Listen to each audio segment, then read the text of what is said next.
السلام علیکم ورحمۃ اللہ وبرکاتہ۔ بسم اللہ الرحمن الرحیم۔ نحمدہ ونصلی علی رسولہ الکریم، اما بعد۔ محترم ناظرین حضرات، ایک سوال کیا گیا ہے بالاج نام کے تعلق سے، اور سوال کچھ اس طرح سے ہے: السلام علیکم، بالاج نام کے میننگ بتا دیں اور کیا یہ نام رکھنا چاہیے؟ وعلیکم السلام ورحمۃ اللہ وبرکاتہ۔ دیکھیے، بالاج فارسی زبان میں کسی پودے کو کہتے ہیں۔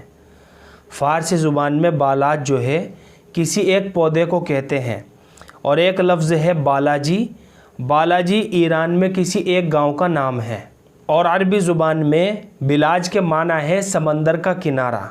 تو آپ نے جو سوال کیا کہ بالاج نام کیسا ہے، دیکھیے، بالاج نام صحیح نہیں ہے۔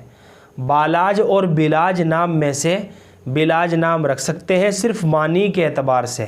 فارسی زبان میں بلاج ایک پودے کو کہتے ہیں، اور عربی زبان میں بلاج کے معنی ہے سمندر کا کنارہ۔ بہرکیف معنی کے اعتبار سے بچے کا بلاج نام رکھا جا سکتا ہے، لیکن پھر بھی میں آپ حضرات کو مشورہ دوں گا کہ دیکھیے، ہم کو ایسے نام رکھنے چاہیے کہ جن ناموں کو رکھنے کا مسلمانوں کے اندر تعامل ہو۔ اور سب سے اچھی بات تو یہ ہے کہ بچوں کے نام انبیاء کرام، صحابہ کرام، صحابیات، امہات المؤمنین، ازواج مطہرات، ان سب کے ناموں کے اوپر رکھے جائیں، تاکہ ہمارے بچوں کو ان ناموں کی نسبت اور برکت بھی حاصل ہو سکے۔ اور اللہ کے نبی صلی اللہ علیہ وسلم نے فرمایا کہ کل قیامت کے دن لوگوں کو ان کے ناموں کے ذریعے سے اور ان کے والد کے ناموں کے ذریعے سے پکارا جائے گا، اس لیے اپنے بچوں کے اچھے نام رکھا کرو۔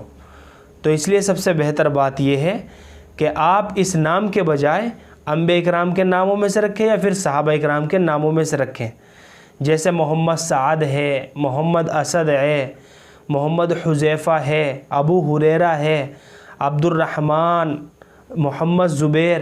یہ سارے نام جو ہیں یہ صحابہ کرام کے ناموں میں سے ہیں اور بہت پیارے نام ہیں۔ اگر ان ناموں میں سے ہم اپنے بچوں کے نام رکھیں گے تو انشاءاللہ ان ناموں کے اثرات ہمارے بچوں کی زندگی کے اوپر بھی پڑیں گے۔ مجھے امید ہے کہ آپ سبھی حضرات کو اچھی طرح سمجھ میں آ گیا ہوگا۔ اللہ ہم سب کو سنت و شریعت پر پابند فرمائے۔ فقط واللہ اعلم۔